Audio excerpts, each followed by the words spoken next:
मोदी का फोन आया, कहा जंग रोकने के लिए तैयार हैं। मैंने कहा बहुत शुक्रिया, आओ फिर मुआहदा कर लेते हैं। अमेरिकी सदर डोनाल्ड ट्रंप ने जंग में शिकस्त खोरदा मोदी का चेहरा एक बार फिर बेनकाब कर दिया। अमेरिकी सदर ने कहा कि एटमी क़ुव्वतों की जंग रुकवाकर करोड़ों लोगों की जान बचाई। वजीर आजम पाकिस्तान ने मेरा शुक्रिया अदा किया। पाक भारत जंग 350% टैरिफ की धमकी से रोकी। मैं नहीं चाहता एटमी जंग के बादल लॉस एंजलिस तक पहुंचे। मैंने कहा ऐसा नहीं हो सकता कि एटमी मुल्क एक दूसरे पर हमले करें।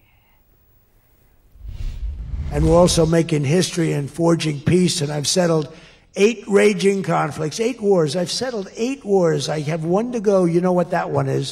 India, Pakistan, they were going to go at it, nuclear weapons. I said, that's okay, you can go at it, but I'm putting a 350% tariff on each country. No more trade with the United States. No, you can't do that.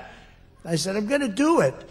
I'll tell you what, the Prime Minister of Pakistan called me. Thank you very much. He actually said, I saved millions, and he said it in front of Susie. He said, President Trump saved millions and millions of lives. He doesn't even know that, but he saved millions of lives, and he talks about it. And I got a call from Prime Minister Modi saying, we're done. I said, you're done with what? We're not going to go to war. I said, thank you very much. Let's make a deal. तो अमेरिकी सदर Donald Trump ने अपनी गुफ्तगू में एक बार फिर मोदी का चेहरा बेनकाब किया है। मोदी का फोन आया, कहा जंग रोकने के लिए तैयार है। अमेरिकी सदर ने ऐसा कहा। मैंने कहा कि बहुत शुक्रिया, आओ फिर मुआहदा कर लेते हैं। बात करते हैं साबिक सफारतकार जमील अहमद साहब में ज्वाइन कर चुके हैं। जमील अहमद साहब, सबसे पहले तो बहुत शुक्रिया समा को वक्त देने के लिए। जितनी बार भारत इनकार करेगा, भूलने की कोशिश करेगा, मार का हक तो हम ना सही, लेकिन अमेरिकी सदर उन्हें याद दिलाते रहेंगे। जमील साहब जी बिल्कुल। देखिए, अमेरिकन सदर ने तो एक मरतबा नहीं, कई मुतअद्दिद बार जहाजों के बारे में भी जिक्र किया और ये भी जिक्र किया, लेकिन पहली दफा मोदी के हवाले से अमेरिकन सदर जो बता रहे हैं, ये भी बात हकीकत है, क्योंकि पहले जितनी हकायक थे मोदी सरकार ने और नरेंद्र मोदी ने उसको नहीं माना था, लेकिन और उसकी वजह भी समझ में आती है। वजह यह है कि पूरा पॉलिटिकल कैपिटल बीजेपी का, मोदी का और आरएसएस का इस बात पर जुड़ा हुआ था, क्योंकि अगर वो मान लेते और उन्होंने सोचा कि भाई ये वही पहले वाली दुनिया है 20 साल पहले जो थी, तो कोई बात नहीं, हम नहीं मानेंगे, तब भी दुनिया को क्या पता पड़ेगा। आजकल साइंटिफिक दौर है, डिजिटल सिग्नेचर होते हैं, हर चीज का सबूत होता है, और ये बार बार पाकिस्तान ने वो सबूत दिए और उसके मुताबिक पूरी दुनिया तो यकीन कर गई, लेकिन वो अपने वोटर सपोर्टर को, मोदी अपने वोटर सपोर्टर के लिए बीजेपी आरएसएस का जो बुखार उन्होंने चढ़ाया हुआ था, उसको सपोर्ट को बरकरार रखने के लिए वो नहीं मानते थे। आप देखें कि राहुल गांधी ने कितनी हजीमत से उनको दरकिनार किया, नरेंद्र मोदी को पार्लियामेंट हाउस में भी, और उनके अपने जो फौज के टॉप लीडरशिप है, उन्होंने इसका इंदिया दिया, माना, लेकिन जाहिर है कि जब उनका पूरा पॉलिटिकल कैपिटल लगा हुआ था स्टेक पर, दाव पर, तो उन्होंने मैं ना मानू की वर्द की हुई थी। लेकिन मैं समझता हूँ कि this was the last nail in the coffin. इसके बाद न मानना तो अपने पैर पर कुल्हाड़ी खुद मारने वाली बात होगी मोदी, नरेंद्र मोदी साहब की और उनके जो उनके इर्द गिर्द नवा में उनके सपोर्टर्स हैं।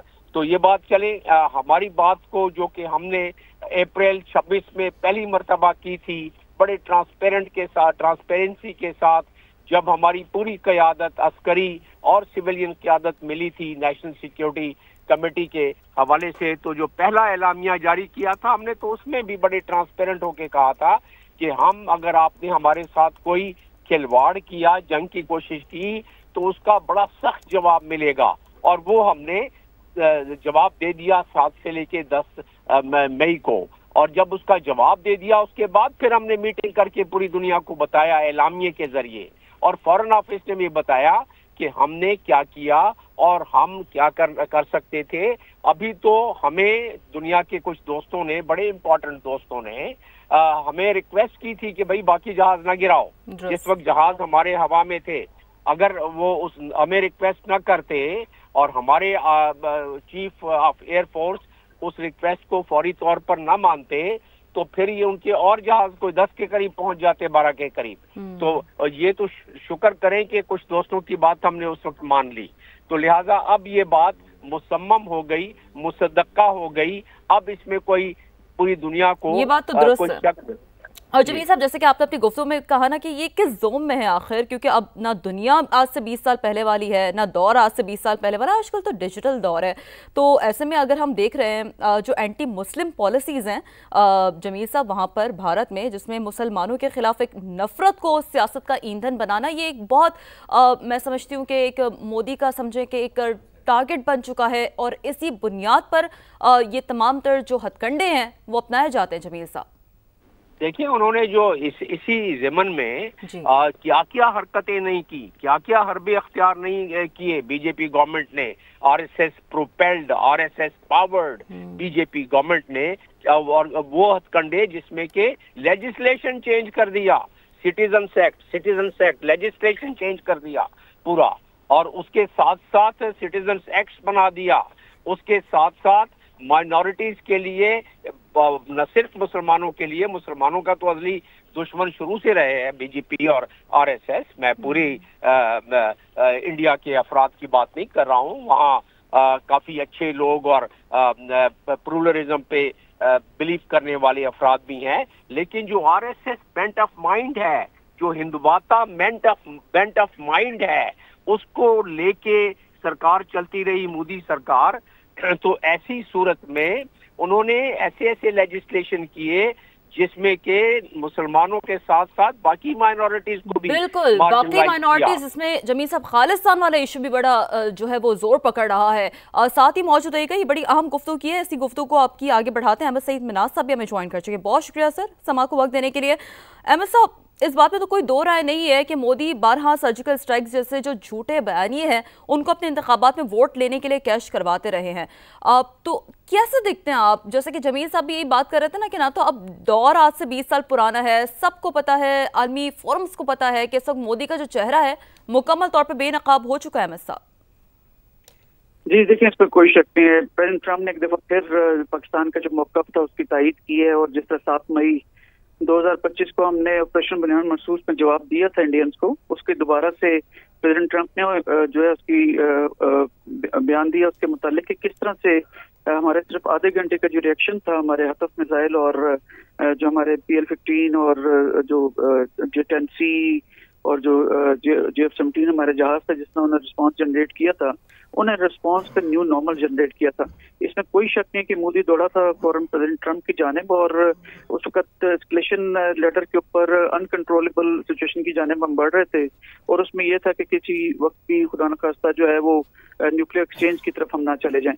तो लिहाजा उस चीज को देखते हुए प्रेसिडेंट ट्रंप ने जो इसकी जो भी बात की है वो पाकिस्तान के मौक़िफ़ की मैं दोबारा से कहूँगा हमायत की, और इसके ऊपर भी उन्होंने जो जंग रुकवाने का ये पीस ब्रोकर होने का एक इम्प्रेशन था उसकी बात की। तो पीस ब्रोकिंग के हिसाब से उन्होंने कहा 50% मैं इनके ऊपर जो है वो टैरिफ लगाऊंगा अगर उन्होंने जंग ना रोकी। तो जो मोदी है बेसिकली इंडियन जिस वक्त जो उनकी ट्रेड का वॉल्यूम है यूएस के साथ वो खासा ज्यादा है, तो लिहाजा टैरिफ का इस्तेमाल करते हुए प्रेसिडेंट ट्रंप ने इस जंग को रोका, जबकि पाकिस्तान ने इंतहाई रेशनैलिटी, रिस्पॉन्सिबिलिटी और रेस्ट्रेंट का मुजाहरा किया।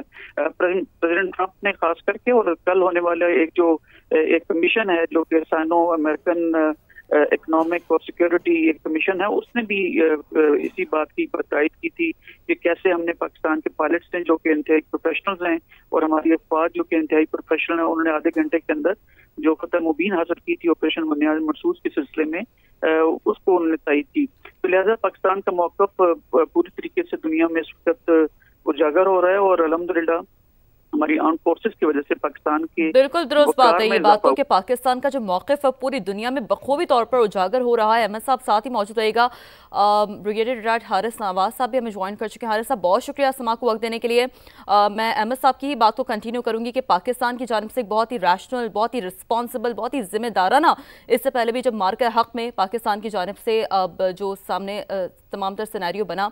लेकिन बहरहाल अफसोस की बात यह कि खित्ते का नाकाम चौधरी बनने की जो भारत की कोशिश है कि कोई भी सर्जिकल स्ट्राइक्स कर देना, फॉल्स फ्लैग ऑपरेशन कर देना, फिर इल्ज़ाम पाकिस्तान पर धर देना, बड़ा आम एक रूटीन बन चुका है भारत का, जो कि मुकम्मल तौर पर बेनकाब होता हुआ नजर आ रहा है हारिस साहब। लेकिन ये देखें, इमारत हक का बयान महसूस के बाद ये जो इंडिया की एक चाल हो रही है ना कि फॉल्स फ्लैग ऑपरेशन किया और पाकिस्तान को कोर्स करने की कोशिश की, अब वो चिकनाचूर हो गया। अभी इंडिया कैन नॉट डेयर कि वो पाकिस्तान पे false flag operation without any investigation intervention करे, बिकॉज अभी हमने जो न्यू नॉर्मल में डिसाइड किया है कि we will be very aggressive, decisive and swift, इसलिए अब वो जरूरत नहीं कर सकता। और यही पाकिस्तान ने हार्ड स्टेट का बता दिया है और हम बड़ा रिएक्ट करेंगे, हमने कॉन्फिडेंस बनाई हुई है। और ट्रम्प ने जो रात को बात की है, ये तो ट्रम्प पिछले को 50 दफा कह चुका है कि इंडिया की रिक्वेस्ट के ऊपर मैंने जंगबंदी 2 न्यूक्लियर पावर में करवाई है। ये अपनी खिफत मिटाने के लिए, अपनी बेइज्जती की वजह से, अपना मुंह काला होने की वजह से ये मानते नहीं है। जबकि एक सुपर पावर का प्रेसिडेंट ये बात करता है and he is responsible person, तो ये हर एक को पता है। इसीलिए पाकिस्तान का स्टेचर दुनिया में हाई हो गया है। हम रीजनल स्टेबलाइजर हैं, India is totally isolated. India को अब कोई मुंह भी नहीं लगाता। इनकी फौज अनट्रेन्ड, अनप्रोफेशनल, इनके कमांडर बहुत कमजोर, इनके ट्रुप्स को उनको ट्रस्ट नहीं है और इनकी लीडरशिप जो नहायत निकम्मी है। इसलिए मैं ये बात कर रहा हूँ कि अब वक्त आ गया है कि इनको चाहिए कि ये टेबल पर आए, बैठें, कश्मीर समेत तमाम जो मसले हैं उसका हल बैठ कर तलाश करें टेबल के ऊपर। लड़ाई ना इनके बस की बात है, ना ये लड़ सकते हैं, और आगे लड़ेंगे तो 50 से 60% मिलिट्री इकोनॉमिक लॉस करवाएंगे अपना, और इनको पता है इस बात का। इसलिए मैं बात करता हूँ कि अब ये छोड़ दें ये बातें करनी। कभी अब ये तजारत कर रहे हैं, आपके सामने देखें, ये हजारों किलोमीटर दूर से जाके सेंट्रल शिप तक आना चाहते हैं,